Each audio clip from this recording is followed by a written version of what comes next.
So we talked a bit last time about how the CPU worked in terms of the fetch execute cycle. And this time I would like to have a look at the components inside of the CPU.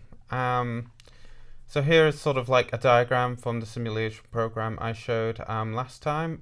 And we'll start with sort of the thing you'll see the most of here, which is registers. And now a register is just a small bit of memory that stores a single value. The sort of size of the value it stores can vary with like the architecture of the CPU we're using.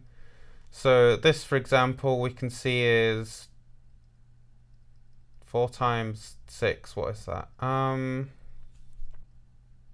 24 bits. It's quite a weird one actually. I don't know why I chose 24 bits when making this, but for example, like in modern CPU, a register will probably store like a 64-bit value because most CPUs nowadays are 64-bit, and that's what we call like the word length. I'm not sure that's important for GCSE, but anyway, registers are a thing that store a singular value, and sort of in the CPU we have quite a few of them, and sort of there are two kinds of them. There's sort of the general purpose registers, which you can just like use to sort of work with data and just like do whatever we want with. And then we have our sort of special purpose registers, which you can see about. And just to cover those, so sort of at the center of like our CPU is what we control the call the control unit, and this is sort of like what controls like the flow of data and everything, and sort of what's happening in the CPU overall. And in that we have what is called the current instruction register and the program counter. Now, the current instruction register stores like what the current instruction is. So if we sort of, let's see if we can get this to a place where there's something in there. Now we can see like there's an instruction here. We can see that this instruction is equivalent to sort of this sort of like move whatever's in register 1 to register 0. And so that stores our current instruction. The current instruction we're like executing that's been fetched from memory. And obviously like I want to emphasize this sort of separation of the CPU and RAM. Sort of RAM is like further away from the CPU and is a lot slower than the registers we have here. And we have the registers in the CPU because we need memory that we can quickly access from the CPU. Otherwise, like things get slow. If you want, every time you want to work from a value, you had to fetch it from RAM, then that would take a long time and cause like a major slowdown. Obviously, in a real CPU, there's something between like between like these registers and RAM, which is called cache, which sort of sits in the middle. But we're not focusing on that right now. And so yeah, the other register in the control unit is the program counter, and this stores where our next instruction, the memory address of the next instruction we're going to want to fetch from memory. And you can see that currently this is at 1, and if we go into our RAM here, wherever that's gone, you can see that would indicate sort of this instruction here, which we can see sort of is at memory location 1. And then, so yeah, that's the program counter. So it stores like where the next instruction we want to fetch is at. And typically in operation, like after a instruction is executed, this will be incremented by 1 each time, but there's also like branching instructions which sort of allow your like ifs and loops and such. The next two sort of most important registers are the memory address register and the memory buffer register. In the GCSE spec, this is referred to as the memory data register. But these sort of sit sort of at the periphery of the CPU and have a connection out to memory. And so what happens is, so when we want to fetch something from memory, whether that is the next instruction or a piece of data, we put the address of what we want to fetch in the memory address register. And then we will sort of send a control signal to RAM, and that'll do and then that'll do some work to sort of fetch whatever the data at the address specified in the memory address register. And when that is fetched, it is put in the memory buffer register or the memory data register.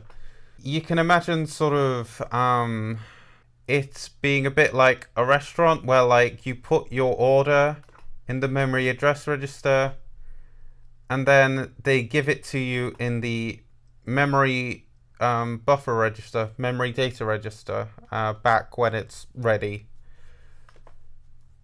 And then obviously once they're in the memory address register and memory buffer registers, then we can sort of then transfer them wherever they need to go, whether that be the current instruction register or some of the general purpose registers. And then obviously we have our general purpose registers, and these are things we can access during instructions to manipulate the data in them to add the values in them together and store them in another one and things like that. And apart from that, the other major component you need to know about in a CPU is the ALU, or the arithmetic logic unit. For GCSE, ignore these registers around that. You don't need to know the particular details of those, I don't think. But the arithmetic logic unit performs arithmetic, so mathematical and logical operations. So it does adding, subtracting, multiplying, depending on the specific ALU, but it does some variety of that, and also logical operations like and, or, things like that. Yeah. And so those are the major components of the CPU. So let's have a look at a program running on this CPU.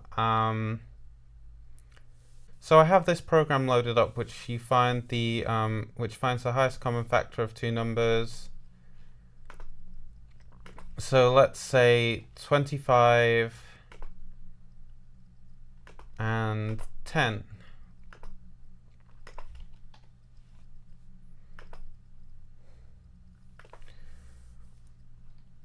And we'll get rid of that for now. And we can start stepping this. So first we have the fetching. We're currently sort of in the fetching step, and the first thing we do is we take our value in the program counter and we put it in the memory address register. Obviously these are currently both 0. And next we're sort of asking RAM to fetch whatever's at 0. And so you can see the fetching operation is happening.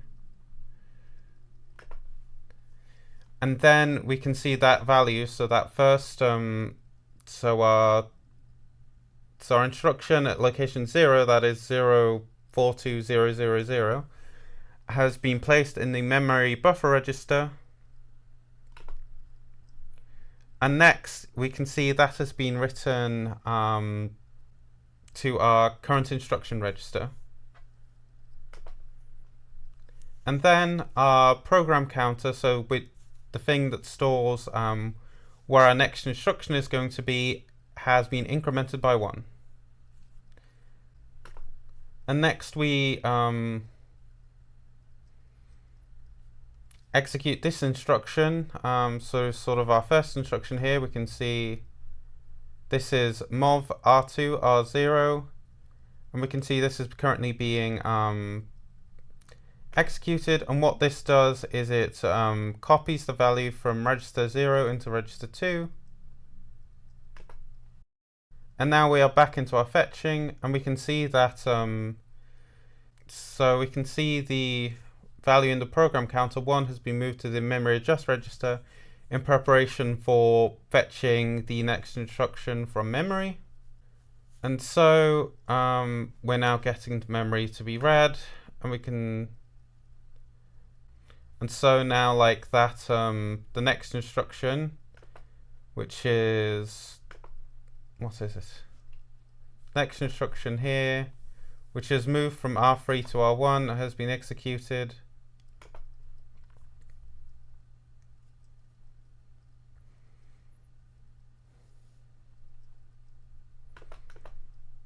And I'm just going to skip over a few just to see where we get something with the ALU.